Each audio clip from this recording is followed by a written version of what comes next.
One of the fascinations people have with the book of Revelation is the prophecy and the events that are foretold. And the question, when will this happen? When will Jesus return? When will these signs such as the mark of the beast take place? Questions that have fascinated people ever since the book of Revelation was written. Which takes us back to when it was written. In the end of the first century AD, as the Apostle John received that vision on the island of Patmos, and the book of Revelation opens in chapter 1, therein may lie a clue for us to understand the timing of all these events and at least how to approach it. Looking at what is said in the opening words of the book of Revelation, chapter 1, verse 1, it says, "The revelation of Jesus Christ, which God gave to show to His servants the things that must soon take place," or other translations say must shortly come to pass.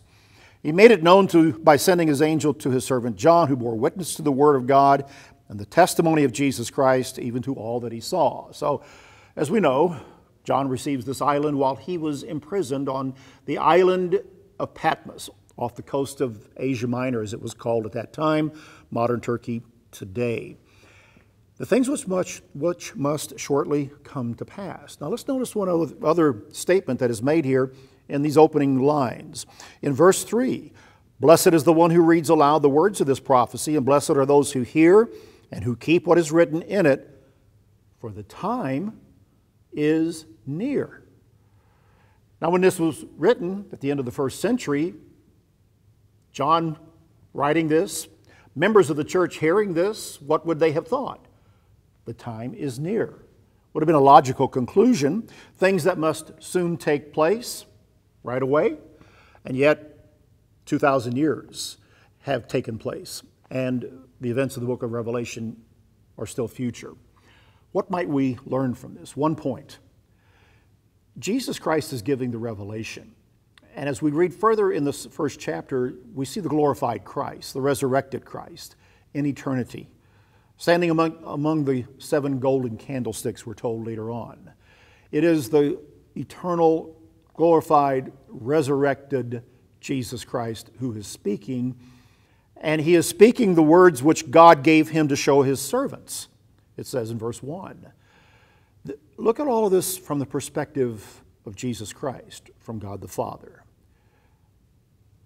They don't dwell in time. They dwell in eternity. And yet they are telling us things that are going to shortly come to pass. From their perspective, they will shortly come to pass because in their time frame, there is no time. Think about it this way. As Peter writes, a day is as 1,000 years and 1,000 years as a day. Could we possibly consider that Jesus Christ has only been at the throne of the Father after His death and resurrection for 2 days, if we look at it that way? Very short time. As God looks at all of these events, they are in the process of happening, and they will happen. And they can happen very quickly as we look at what we are dealing with today. Keeping a watchful eye, being spiritually awake, being understanding. Look at all this from Christ's perspective, and then it helps us to frame the perspective that we should have as it impacts our lives in being ready and being blessed by the words of this prophecy. That's BT Daily. Join us next time.